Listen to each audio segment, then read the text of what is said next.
बातमीपत्रात सविस्तर पाहूया आणि एक धक्कादायक बातमी कोल्हापूरमधून। कोल्हापूरमध्ये बंदुकीचा धाक दाखवून तरुणीवरती अत्याचार केला गेलाय। विश्वजित जाधव यानं अत्याचार केलेला आहे। लग्नाचं आमिष दाखवत अत्याचार करण्यात आलाय।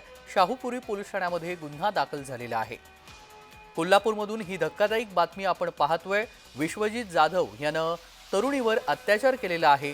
लग्नाचं आमिष दाखवत अत्याचार झालेला आहे आणि या सगळ्या संदर्भात सविस्तर माहिती आपण जाणून घेऊया। अमर पाटील आपले प्रतिनिधी जोडले गेलेले आहेत। अमर, नेमका प्रकार काय आहे, कधी घडलेला आहे आणि आरोपीवरती पोलिसांनी काय कारवाई केली आहे?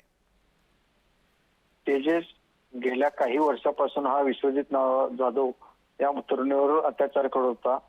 वेळोवेळी तिच्याशी लग्न करतो अशा बहाण्याने तिला प्रत्येक ठिकाणी कुठे ना कुठेतरी नेत होता। त्याच्या घरीही तो गेला होता।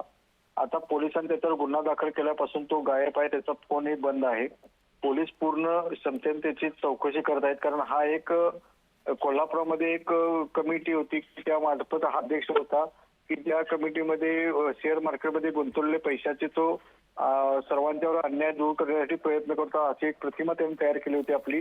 आणि कोल्हापूरमध्ये नावारूपाला आला होता आणि मोठे शेअर मार्केटमध्ये जे घोटाळे होते त्यामध्ये उघडकीस आणण्यासाठी प्रयत्न करत होता आणि पोलिसांच्या पुढे जाऊन त्याचा तपास असायचा कायम आणि पोलिसांच्या बरोबर काम करण्याची त्याच्याकडे एक लगबग होती आणि प्रत्येक ठिकाणी जाईल तिथं त्याचा एक मोठा रास्ता होता। परंतु त्याने हे कृत्य केलेलं आहे ते बऱ्याच दिवसापासून चालू होतं। त्या महिलेनं आता गुन्हा दाखल केल्यानंतर तो फरार झालेला आहे आणि आता पोलीस त्याचा शोध घेत आहेत। तेजस, अगदी, पण अमर, हे कधीपासून सुरू होतं? हा जो काही व्यवसाय करतोय किंवा मग अशा तरुणींना फसवतोय, हे सगळे प्रकार कधीपासून करत होते? तो आता हा एक प्रकार समोर आलाय आणि मुळात ज्या महिलेनं त्याच्याबरोबर संबंध ठेवले होते ते त्याच्या घरीही गेली होती असंही तिने आता फिर्यादीमध्ये म्हटलेलं आहे आणि त्याच्या घरीही ती जाणं येणं होतं आणि लग्नाचा आमिष तो गेले कित्येक वर्ष होता असं त्या महिलेनं त्या फिर्यादीत म्हटलेलं आहे। त्यामुळं हा शेअर मार्केटमध्ये ज्याचे पैसे अडकलेत अशा शेअर मार्केटच्या ज्याचे गुंतवणूक केले अशा माणसांना धमकावायचा, त्यांच्याकडनं त्यांची वसुली करून द्यायचा।